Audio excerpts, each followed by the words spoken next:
Start.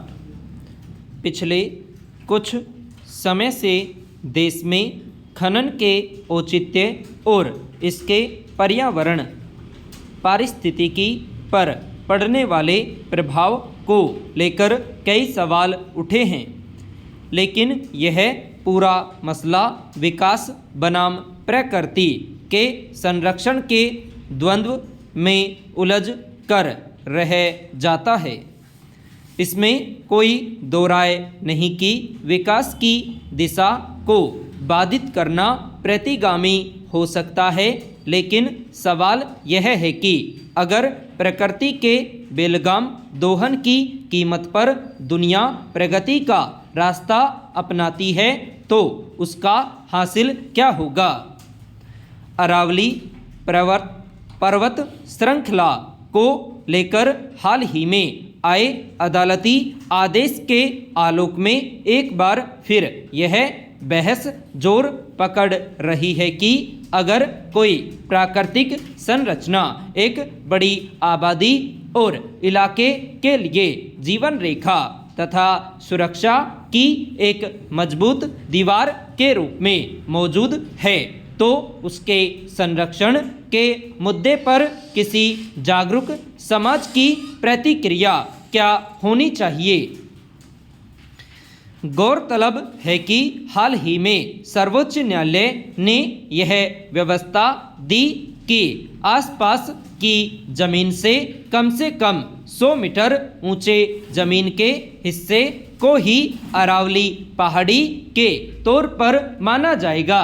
Para Aravalli को लेकर अदालत की इस नई परिभाषा के बाद यह आशंका खड़ी हो गई है कि अगर 100 मीटर से कम ऊंचाई वाली पहाड़ियों पर खनन, निर्माण और व्यावसायिक गतिविधियों के रास्ते खुलेंगे तो इसके बाद समूचे इलाके के पारिस्थितिकी तंत्र पर गंभीर पर्यावरणीय प्रभाव सामने आ सकते हैं।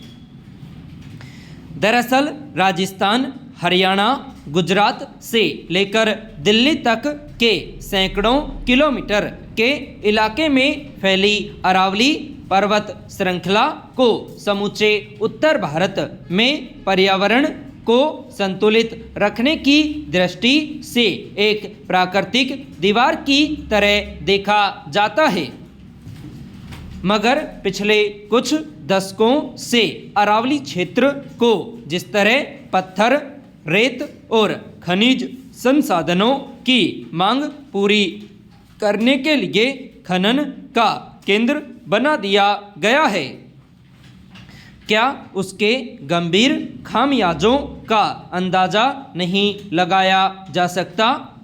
हालांकि इस मसले पर उठे सवालों और विरोध के बाद केंद्रीय पर्यावरण मंत्री ने कहा कि खनन गतिविधि अरावली के कुल क्षेत्र में से केवल 0.19% हिस्से में ही करने की इजाज़त होगी, मगर खनन का दरवाज़ा एक बार खुल जाने के बाद यहीं तक सीमित रहेगा, इसकी क्या गारंटी है। पैरा पिछले कुछ दशकों के दौरान जैसे जैसे अरावली क्षेत्र में लोगों की गतिविधियां बढ़ी हैं, अपनी सुविधा और स्वार्थ में इस इलाके की प्राकृतिक संरचना को होने वाले नुकसान के सवाल की घोर अनदेखी हुई है।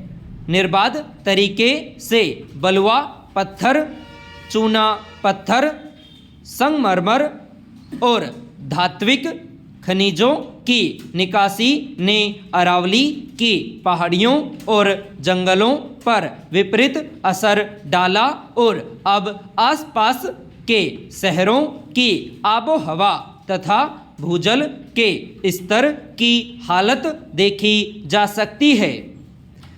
कुछ प्रत्यक्ष और घातक परिणामों के बावजूद आखिर अरावली के संरक्षण का सवाल सरकार की नज़र में महत्वपूर्ण नहीं है, तो इसके क्या कारण हैं। माना जाता है कि पश्चिमोत्तर भारत में भूजल का स्तर फिर से बहाल करने, रेगिस्तान बनने से रोकने और लोगों की रोजी रोटी बचाने के लिए अरावली जरूरी है।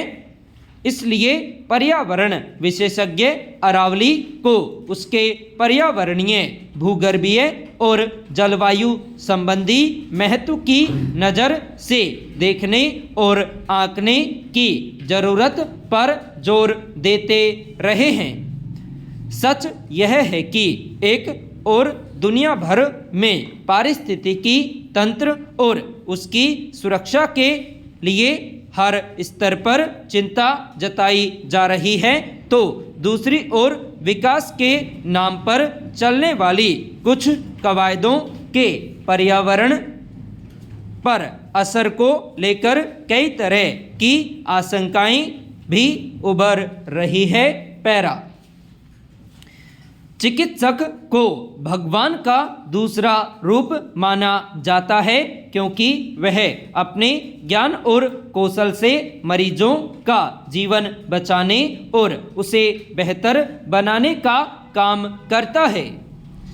चिकित्सक को मरीज के शारीरिक कष्ट का ही नहीं बल्कि उसकी मानसिक स्थिति का भी ध्यान रखना होता है। ऐसे में चिकित्सक का व्यवहार और संवेदनशीलता कई मायनों में महत्वपूर्ण होती है, लेकिन कोई चिकित्सक अगर इलाज के दौरान आपा होकर मरीज पर ही हमला कर दे तो उसे क्या कहा जाएगा। हिमाचल प्रदेश के शिमला स्थित इंदिरा गांधी मेडिकल कॉलेज एवं अस्पताल में सोमवार को ऐसा ही मामला सामने आया, जिसमें एक चिकित्सक ने मरीज के साथ बहस के बाद उसकी पिटाई कर दी। मामले ने तूल पकड़ा तो अस्पताल प्रबंधन ने आरोपी चिकित्सक को निलंबित कर घटना की जांच शुरू कर दी। सवाल है कि अगर कोई मरीज असंतुलित व्यवहार भी करता है तो क्या चिकित्सक का इस कदर आक्रामक होना उचित है? क्या उसका यह दायित्व नहीं है कि वह मरीज की मनोदशा समझकर संवेदनशील और संयमित तरीके से प्रतिक्रिया दे? पैरा इस बात से इनकार नहीं किया जा सकता कि सरकारी अस्पतालों में चिकित्सकों के अभाव का संकट बढ़ता जा रहा है, जिस कारण काम का दबाव भी बढ़ गया है। ऐसे में कई बार चिकित्सकों का व्यवहार सख्त हो सकता है, लेकिन उनसे मरीज के साथ मारपीट करने जैसी हरकत की अपेक्षा नहीं की जा सकती। शिमला के अस्पताल में जिस मरीज के साथ मारपीट की गई वह फेफड़ों में तकलीफ की शिकायत लेकर वहां आया था। जांच के बाद सांस लेने में दिक्कत होने पर उसे अस्पताल में ही कुछ समय के लिए आराम करने की सलाह दी गई। इसके बाद वह एक वार्ड में खाली पड़े बिस्तर पर लेट गया और इसी को लेकर चिकित्सक के साथ उसकी बहस हो गई। सवाल है कि अगर कोई मरीज भर्ती हुए बिना अस्पताल के खाली पड़े बिस्तर पर कुछ देर आराम कर ले तो उस पर किसी चिकित्सक को आपत्ति क्यों होनी चाहिए? चिकित्सक का प्राथमिक दायित्व मरीज के प्रति संवेदनशील होना और उसे राहत देने का होना चाहिए, या नियम की दुहाई देकर उसे प्रताड़ित करने का। चिकित्सकों और प्रशासनिक अधिकारियों को इस पर गंभीरता से सोचने की जरूरत है। संपूर्ण विराम।